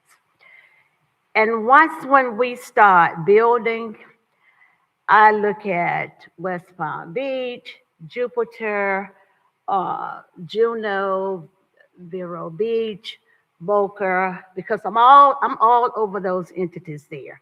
And not just in those entities there. I'm engaged with activities that goes on in those places there. Everywhere that I've gone, I would expect that this is the norm now for people to utilize those spaces in building those high rises. Down on Blue Heron and Silver Beach Road down there, Nautilus is down there. And if I'm incorrectly pronouncing that name, but I call it the big monster down there. So I'm going to say, if you going to stop everybody else from building along this corridor like that, you first must start with one. You cannot go back and tell somebody else not to build like that when you already have build outs here along your corridor here. I always say it is not what you build, but it's how you build to accommodate the needs and where we are now. This is how everybody is building now, whether we like it or not. Perimeters has been put in place so that they can come in and build. Now, we as a city and we as a board, we must take into consideration of all those things. Because if you let one come in, you have to let them all come in. Because if you don't, then that's when you get all into that friction. That's all back and forth. And you wind up in lawsuits and this and that. What are you saying, Ms. Bram, here? I saw their plans for Element 7. See, I've been in this thing a long time. A long time. A long time, residents, and you all know that. I've been to charrettes, revised it, redundant. And I'm so sad that the ones that was not here to engage Yes, in this. thank you so much for your comments. Delcia Brooks Hamilton. Good evening, everyone. Excuse me. Good evening, Council, Madam Chair, and Mayor Lawson. I am so excited that this project is moving forward, and I congratulate Related for this huge project that's going up. It's every time I go down the bridge and I see the project, I get so excited because finally we're doing something and we're moving forward. So congratulations. Now, for those of you who don't know me, I'm a small business owner. I've been in the county for over, I would say, since 1999. And the name of my restaurant is Pangea Grill. I have been working with the CRA in the city for going on 11 years. Have not been able to proceed due to the fact that there has not been any parking. So now that the project is moving forward, I would like to have the opportunity to build my restaurant. Now, I congratulate Funky Cafe for being able to move forward so quickly. It has not been that way for me. It's been 11 years. Now, the motto is for Riviera Beach, you know, it's a city where you work, live, and play. Now, I would like to see where also you would add to do business also, because I have been trying to do business with the city, and it's incredible that it's taken me so long. You know, we send our kids to college and they come back home with the opportunity to do business. But, you know, I can't say that for my two sons because that has not been possible for me as a mother. So how do I expect my kids to have the same opportunity when it has not been granted to me? I am not asking the city for any money. I have my own funds. I would like to be also considered as a business owner here in Riviera Beach. So I am asking the council to make the recommendation for Pangea Grill to be part of this Marina Phase 2 project. Now, when I submitted my RFP back in 2015, I was the only person that completed the whole entire process, but I could not move forward simply because I was told there's no parking. Why put out an RFP if there's no parking? So here it is today, 2026. I'm looking forward to building my restaurant. So whichever developer is chosen, I'd like to be able to have the opportunity to work with that master developer. Thank you very much. Thank you for your comments. Madam Chair, that is the end of comment cards for this item. Thank you. Are there any questions from the board in regards to this item? Madam Clerk? Madam Chair. Yes, go ahead. So tonight, though, what is this item? What are you all asking for in this item? So it's clear to everybody. Chair, Yes, go ahead. we are looking to present this item as a findings of consistency with our CRA plan. Thank you. Madam Chair? Yes, go ahead. So based upon this, I believe this conforms and it follows the consistency of our CRA plan. Densities, location, it fits within the parameters, but that's just the baseline. That's tonight's presentation. Our goal, as Mr. Sappho presented, was about local participation, is about the development, is about making sure it's benefiting and impacting the residents of Riviera Beach. So I just want to thank Related for their investment and continued investment into Riviera Beach. And this is a project that we're excited to have, and the progress you guys have made on elements 8 already is tremendous. So we're going to see some more coming to the city, and it's just the beginning. So thank you for your investment into the community, and it does look like it's consistent with the project. Just keep growing, keep building the city. Thank you. Thank you. Madam Clerk? Commissioner Davis Panir, Yes. Vice Chair Miller Anderson, Yes. Commissioner Spiritus, Yes. Chair Lanier. Yes. That vote passes 4-0. Thank you. We're at the end of our agenda, but we also need to do our regular public comment. Do we have any comment cards for the regular public comment? Madam Chair, we do have 3 public comment cards. Very good. Comments from the public, 7:30 p.m. Non-agenda item speakers, public comment shall begin at 7:30 p.m. unless there's no further business of the city council, which in that event, it shall begin sooner.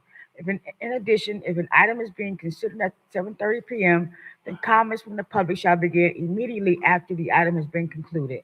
Please be reminded the CRA Board of Commissioners has adopted rules of decorum governing public comment during official meetings, which is posted right here in the front.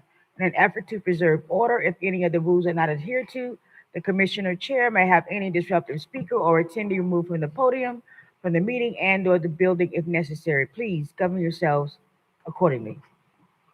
Madam Clerk? Rochelle Hughes, followed by Annette Dragon. Hughes.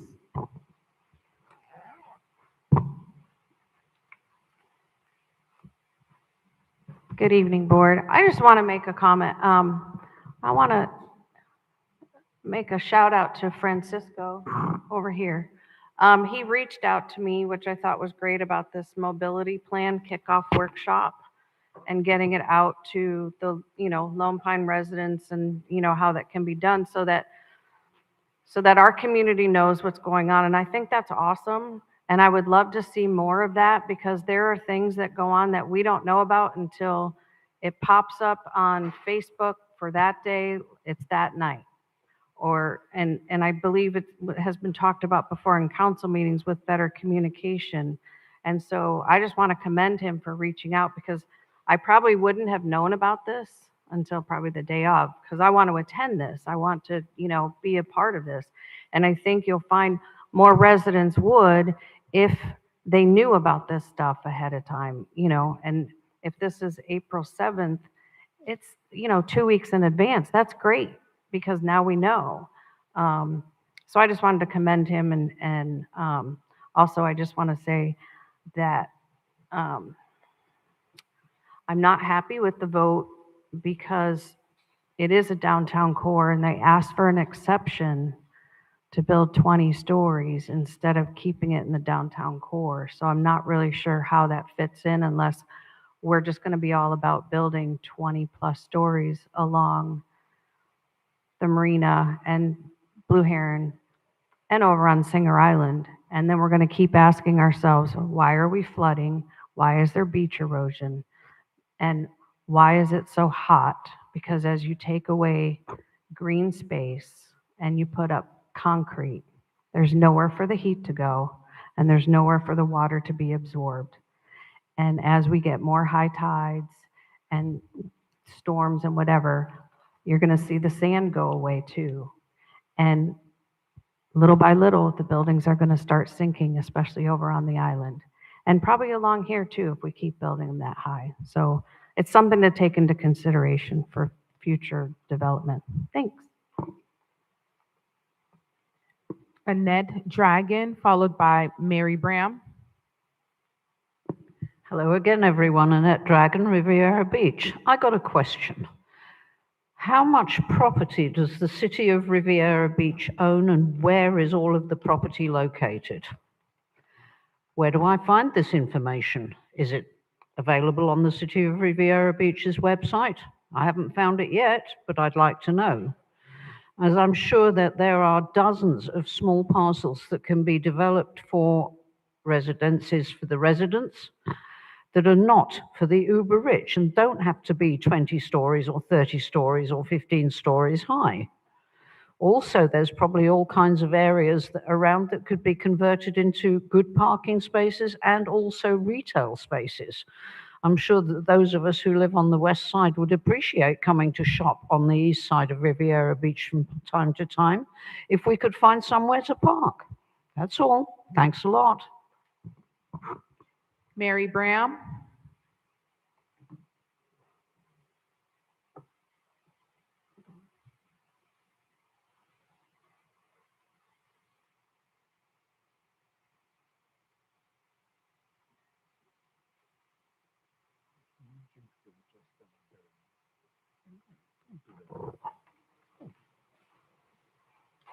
Miss Mary Bram, Riviera Beach.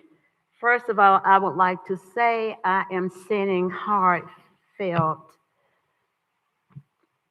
well wishes for a speedy recovery. I did not know until today that horrific mass shooting that happened in our city. That when that guy ran out into that highway on MLK, and he approached those motorists that was traveling on that highway. One of the ones that he shot in his car on that highway was Pastor James B. Easley.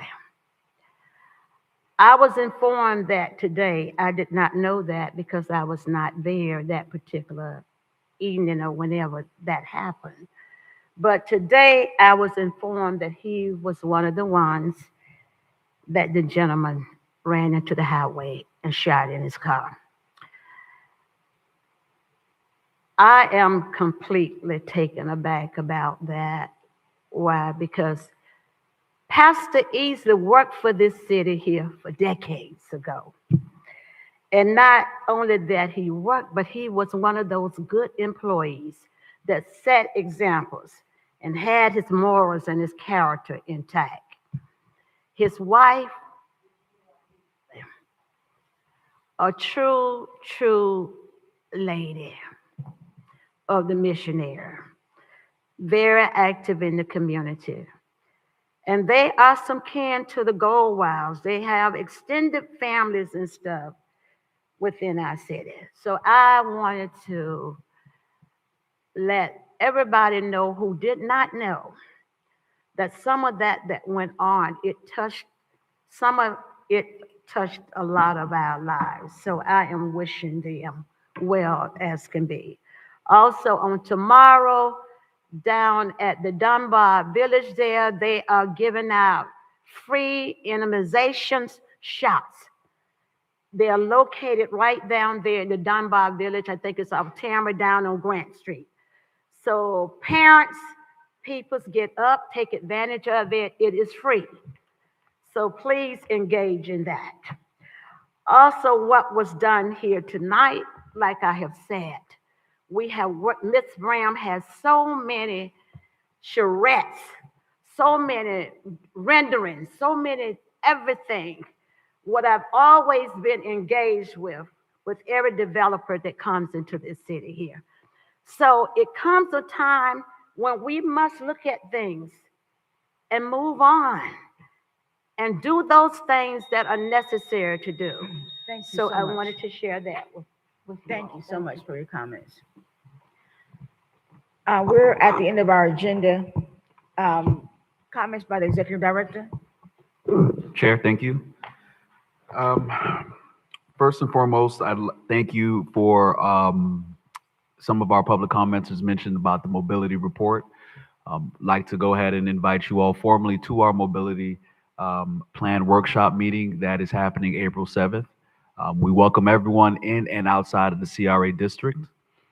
Also would like to move forward and discuss specific plans that we have for our next meeting in terms of specific items with dealing with our 1851 Old Miami Subs property and upcoming development agreement. And I want to give a big thank you to our staff and ambassadors for everything that they continue to do to make sure that this CRA is a well-oiled machine. Thank you to the board members for the approval process and the items that you all approved. Site 7 or Element 7 signifies a step closer to closing out phase 1 of the Marina Village project. So we are a step closer to completing the vision and the goals of the CRA board. Thank you. And with that being said as well, I'd like to give a quick update, or I'd like to have the CRA give a quick update with our housing program. Ms. Anita Jenkins, if you can, please.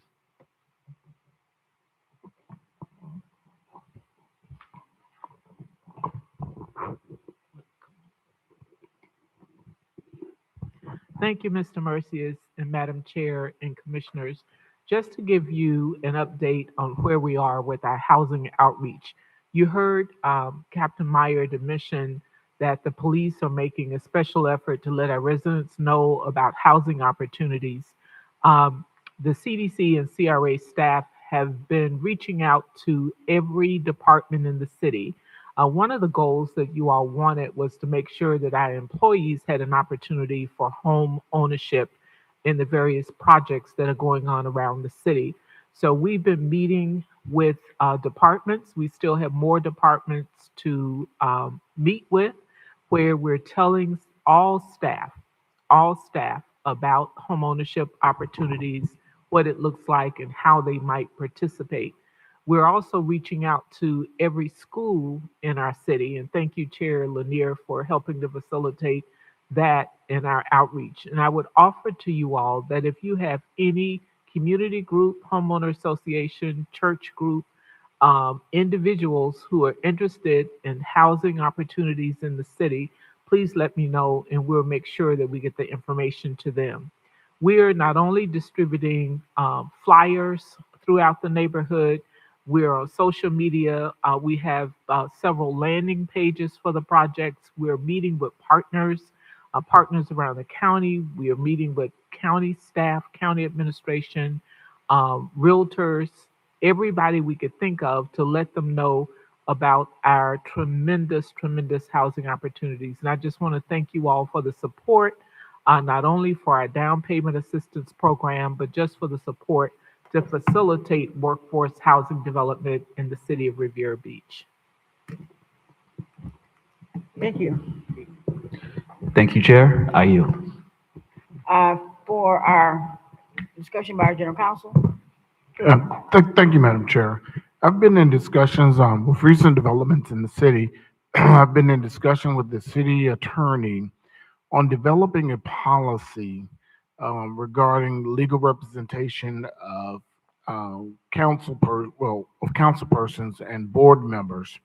What I would like to do at the next meeting is come back with a draft of a policy, get it out to you before the meeting for possible action on it, but developing a policy so that we know and we have within our records how this board will react to legal representation up front of board members.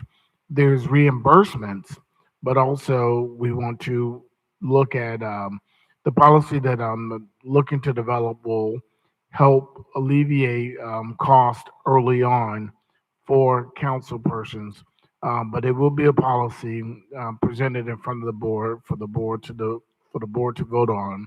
So we will adopt it if the board sees fit to provide legal representation for council persons in legal jeopardy. Madam Chair, Yes. is there a current policy that I can read? No, ma'am, there's no current policy. A lot of cities have a policy, We don't have one within this board, and that's why I wanted to explore going and looking at a policy and developing a policy for the board.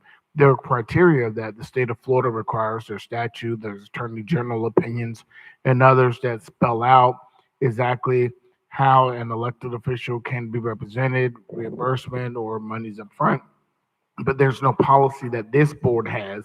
And what I would do is develop a policy based on policies that other councils have, so that we have something on the record, and we're, if it's something we want to do.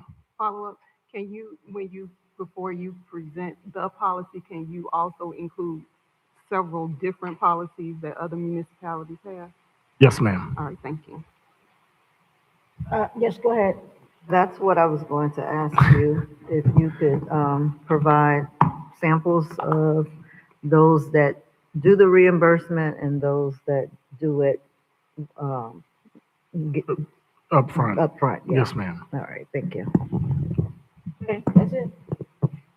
Questions from our board, Dr. Spiritus?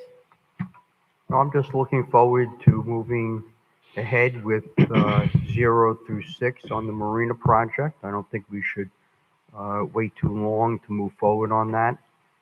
And I'd like to thank the CRA and their staff for doing an excellent job. Thank you. Thank you. Madam Chair, I'll just announce that to the families in Riviera Beach and Palm Beach County, we will be having the city, the Easter extravaganza on Saturday, this Saturday, March 28th, from 10 to 1 at Dan Calloway Tate Recreation Complex, where they will have Easter egg hunt, bounce house, skating, a live DJ, and it's going to be a great day for family fun. So make sure you all come out. It's from 10 to 1, again, at Dan Calloway Tate Recreation, and it is free for our families. Thank you. Thank you. Mayor? Thank you, Madam Chair. Director Mercius, special events at the Marina. The special events policy, do we have a certain number of marina rentals that each elected official is utilizing for special events at the Marina?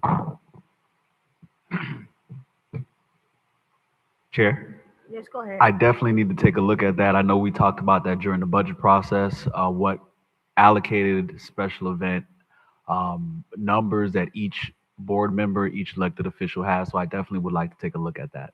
Okay. And then in addition to follow-up, I get a lot of requests from different leadership. I got one today saying that the Marina usage for a joint event was denied, and they're asking to utilize the space to do a partnership, to do something in conjunction with them. So I think that's important for the electeds to know who they can and cannot partner with, how many times a year to utilize the space. But then in regards to some of our mutual partners, like this is the county small business department, I think they were denied for a grant for a special event that they're hosting for Opportunity Forum for Small Business Week, and that's May 6th. So I just want to understand the process a little bit better, the request and then the special events process, so how we can support some of our mutual aid, our partners, and then also how do we as elected officials, if we're hosting something in the Marina, how do we stay compliant within that? Because it seems like it's been gray area for a long time in regards to the policy, and I want to make sure that we're all compliant for that. Chair? Yes, go ahead. Although we do not oversee special events, I'd like to review that request with you to see what we can and cannot do in terms of the ask from the county. There are certain things that myself, I would like to have clear delineation from on what is a special event, what constitutes a non-special event. So I would like to review that with you. Yeah, and we have a workshop tomorrow, so I'm not sure of your availability, but that will be discussed as well. On the CRA side, I'm assuming that the Marina rental, being that the policy is a fairly new policy within the year or two, it's being very clear, because I don't think my staff even understands what a special event is. And that's concerning for me. If there's ambiguity or if there's confusion between electeds or staffers, we have to be on the same page. My biggest concern tonight, though, is if we're doing something or hosting in this Marina, how do we actually support any of the partners that may want to do something? And then also, how do we try to allow for, who do we send them to if they have a special event, if they have a workshop, a seminar, or something that they want to host? Chair? Let's go ahead. I'd like to emphasize that our role during the process is that we are strictly, for the most part, we intake the application. We intake the application and we create more or less a framework for those applicants to move forward within the process. We give them a clear direction on how much the event space will cost, and we work with the special events team moving as they move forward to receive their special event permit. That's the confusing part because I'm not sure. For example, do you have your weddings? Do they go through the special events department? Chair, Yes, go ahead. that is a private event. They should not go through the special event program, or excuse me, department. I've heard different opinion in regards to that. So I guess we'll get clarity tomorrow during our workshop, just so that staff can understand. That's the first thing. The second thing is we will be hosting a workshop here at the Marina with School Board Member Ferguson. I believe that is going to be on the 31st of March. That's a Tuesday. It's going to be a town hall to talk about the River Beach High School. It'll be here in the Marina. And last but not least, thank you, Director Mercius, for getting these projects pushed through and getting them done, executing them and getting these shovels in the ground. So seeing the cranes up and then seeing these other elements that are being built. So thank you for excellent work this past year. Thank you. Thank you, Madam Chair. Thank you. Vice Chair? Just wanted to announce that the youth council applications will open this at the end of the week. So we will be accepting applications for about 3 or 4 weeks. Any students grades 9 through 12, ages 14 to 18.